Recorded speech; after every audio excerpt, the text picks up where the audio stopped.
ناظرین اکرام، یہ رمضان ہمیں کیا سکھاتا ہے، کیا ترغیب دیتا ہے؟ تو نبی اکرم صلی اللہ علیہ وسلم نے فرمایا کہ رمضان وہو شہر الصبر و شہر المواسات، کہ یہ صبر کا مہینہ ہے اور یہ ہمدردی کا مہینہ ہے۔ تو صبر کا معنی ہوتا ہے گناہوں سے رکنا، مشکلات پر صبر کرنا، اور اللہ تعالیٰ کی بندگی پر جمے رہنا، استقامت اختیار کرنا، یہ بھی صبر ہے۔ تو یہ ہمیں صبر کی تعلیم دیتے ہیں کہ کچھ وقت کے لیے اگر انسان کو کھانا پینا نہ ملے اور بھوکا اور پیاسا رہنا پڑے تو اس کو بے صبر نہیں ہونا چاہیے، کیونکہ یہ زندگی ہے، یہ دنیا ہے، دنیا کے اندر مشکلات پیش آ سکتی ہیں۔ کبھی انسان امیری سے غریبی کی طرف بھی آ سکتا ہے، صحت سے بیماری کی طرف بھی آ سکتا ہے، تو اسے مختلف حالات سے دوچار ہونا پڑتا ہے۔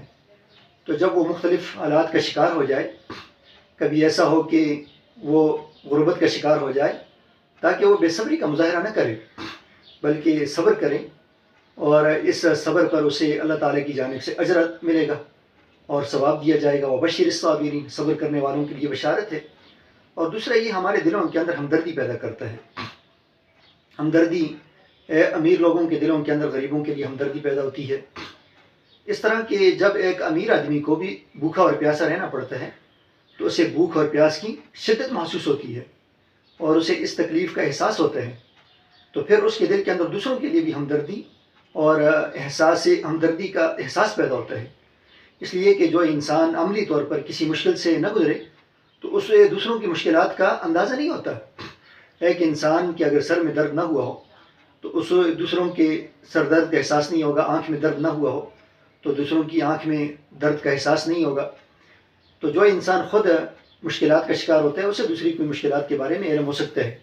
علامہ ابن قیم رحمۃ اللہ علیہ نے بڑی خوبصورت بات بیان فرمائی کہ سوز جگر کے لیے سوختہ جگر ہونا پڑتا ہے، کہ جو انسان یہ چاہتا ہے کہ اس کے دل کے اندر دوسروں کی ہمدردی پیدا ہو تو خود پہلے اس کے دل کے اندر اسے اس مرحلے سے گزرنا پڑے گا۔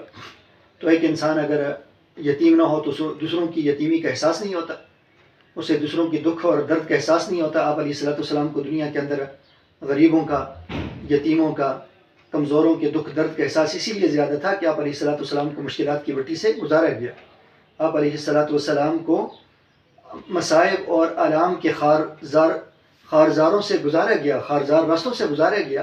تو اس بنیاد پر آپ علیہ السلام کے دلوں کے اندر دوسروں کے لیے ہمدردی تھی۔ تو یہ عملی طور پر یہ مہینہ دوسروں کے لیے ہمارے دلوں کے اندر ہمدردی پیدا کرتا ہے۔ جس انسان نے شکر نہ کھائی ہو اسے شکر کی مٹھاس کا اندازہ نہیں ہو سکتا، تو یہ ہمارے دلوں کے اندر ہمدردی پیدا کرتا ہے۔